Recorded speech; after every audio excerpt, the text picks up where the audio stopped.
morning, students. Now, for history, let us continue with the Sayyid and the Lodi dynasties.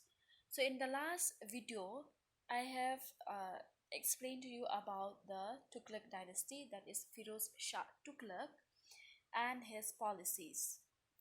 So, now let us move on with the Sayyid and the Lodi dynasties. Before leaving Delhi, Timur appointed Kisir Khan as his viceroy. Kisir Khan overthrew the last Tughlaq Sultan and established the rule of the Sayyid dynasty in the 1414 CE. Kisir Khan was the first ruler of the Sayyid dynasty. The Sayyids ruled Delhi for 38 years. In 1451 CE, the Sayyid dynasty was replaced by an Afghan dynasty called the Lodis, founded by Balul Lodi. So before leaving Delhi, Timur appointed Kisir Khan. So Timur, as I have explained to you in the last video, he was the Mongol ruler who defeated Firoz Shah. Now he appointed Kisir Khan as his viceroy or as his representative.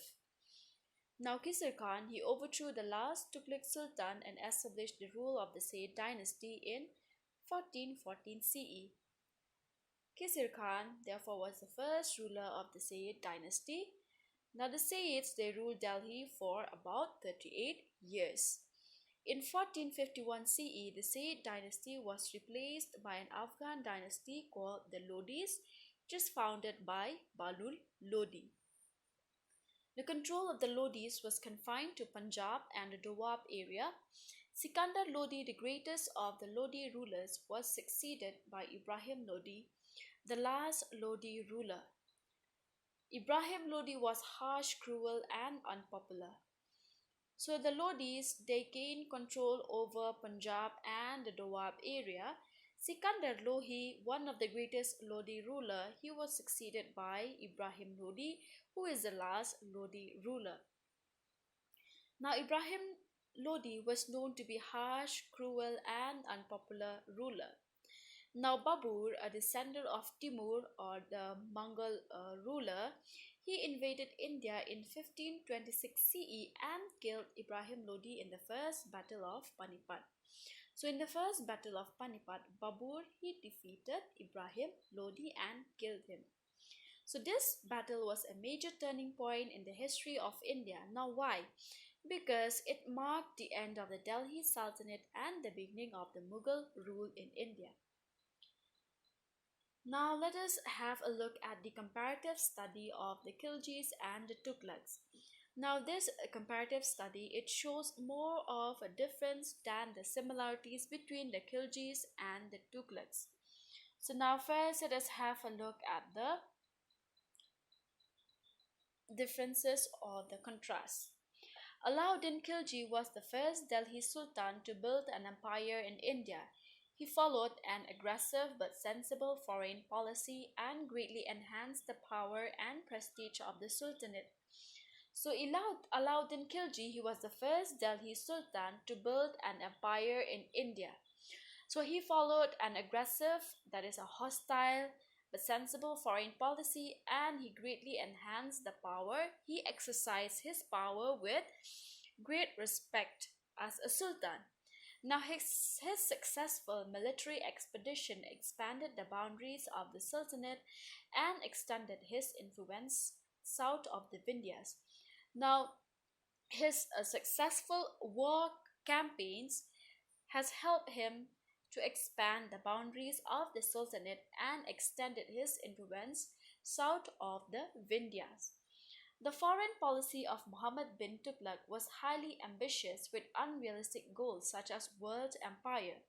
Whereas Muhammad bin Tughlaq, he was a very ambitious ruler who is having strong desires with unrealistic goals such as world empire. So he dreamed to build a world empire and ended in failure.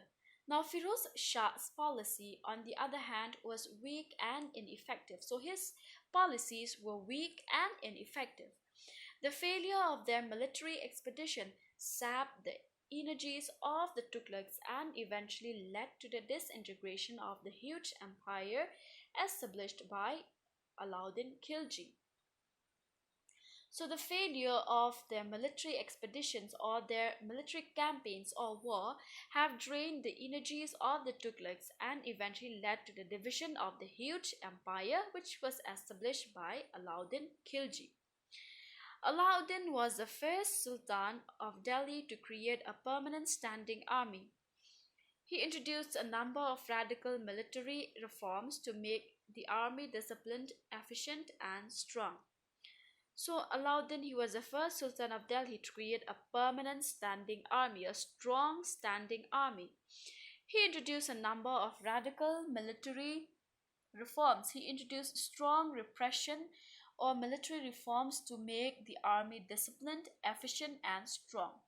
So incompetent and old soldiers were dismissed and new soldiers were directly recruited by him. So the soldiers who are lacking military skills and old, they were dismissed, they were chased out, and new soldiers were recruited by him. Alauddin faced a series of rebellions by his nobles. He introduced extremely harsh rules and regulations to curb the growing power of the rich and ambitious nobles and kept them under his control. So Alauddin, he faced a series of resistance by his nobles. Most of his nobles, they resist against him. So therefore, he introduced these harsh rules and regulations, law and order, in order to curb the growing power of the rich and ambitious nobles, in order to gain control of the rich and the ambitious nobles, and in order to keep them under his control, he introduced harsh rules and regulations. To regain the support of the hostile nobles, Firoz Shah adopted a policy of conciliation towards them. He increased their salaries and allowances, introduced the Ikta system, and made it hereditary. The emergence of wealthy, powerful nobles undermined the power and position of the Sultan. So, in order to gain the support of the nobles who resist against him or who dislike him, Firoz Shah, he adopted a policy of conciliation. So this policy is the action of stopping someone from getting angry towards the Firoz Shah. So he increased the salaries and allowances. He reintroduced the Ikta system. So under the Ikta system, the land of the empire was divided into several pieces, big and small, and it was given to the nobles. So later, the Ikta system, it was basically divided according to the salaries of the nobles. Later, these lands were made hereditary. The re-emergence of wealthy, powerful nobles undermined the power and position of the Sultan. So the re-emergence of wealthy, powerful nobles with the reintroduction of the Ikta system have undermined the power and position of the Sultan. Alauddin was ruthless in enforcing his schemes. For example, under the market control policy, a shopkeeper who cheated his customer in weight would have the same weight in flesh cut off from his body. So Alauddin, he's having no mercy. He's showing no mercy and compassion when he is introducing his schemes. For example, in the market, when a shopkeeper is cheating his customer in weight, the shopkeeper would have the same weight in flesh cut off from his body. So Firoz Shah, on the other hand, he was kind and merciful. On the other hand, Firoz Shah was a kind and merciful ruler. He forgave corrupt officials and even criminals. The humane aspects of his personality was evident from the numerous economic and judicial reforms and public utility measures that he implemented for the welfare of his subjects. So these measures of Firoz Shah was seen from his economic, judicial, and public utility measures. how he take the welfare of his subject as his primary concern. Alauddin built a strong defense system to protect his empire from the Mongols and successfully repulsed five Mongols' raids during the early years of his reign. So Alauddin built a strong defense system. He built a strong army to protect his empire from the Mongols and from their invasion, and he successfully drove out five Mongol raids during the early years of his reign. Muhammad bin Tughlaq, on the other hand, shifted his capital from Delhi to faraway Daulatabad or Devagiri to minimize the danger of repeated Mongol attacks. So, on the other hand, Muhammad bin Tughlaq, he shifted his capital from Delhi to a faraway place called Daulatabad to reduce or to lessen the danger of repeated Mongol attacks or the attack of the Mongols. Apart from the fact that Daulatabad was centrally located, it was also a safe distance from the reach of the marauding Mongols. Alauddin was the first sultan to separate religion from politics. He challenged the authority of the ulemas and refused to allow them to interfere in the affairs of his government. So Alauddin, he was the first sultan to separate religion from politics. He doesn't mix together religious with politics. He challenged the authority of the ulemas and refused to allow them to interfere in the affairs of his government. He does not allow the ulemas or the Muslim religious scholars to interfere or to give advice in his government.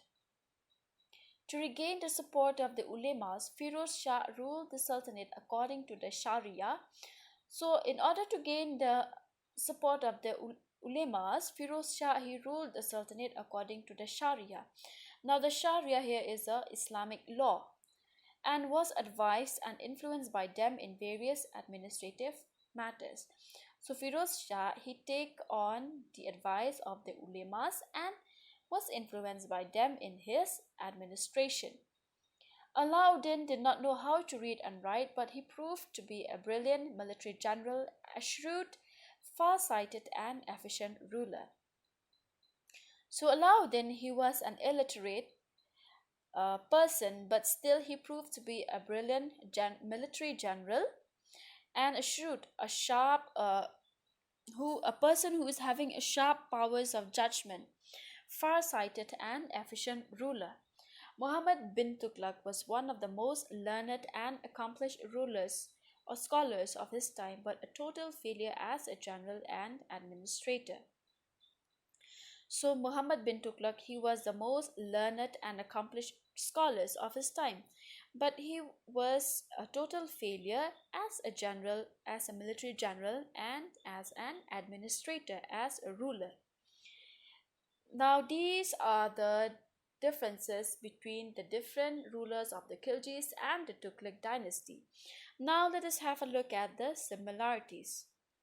There are few basic similarities as well between the Khiljis and the Tughlaqs. These rulers were despotic and their authority was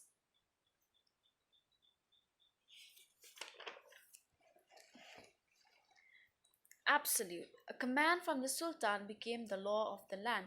So these rulers, they were all tyrannical as someone who is ruling with an iron fist. But their rule was dominant, downright and pure.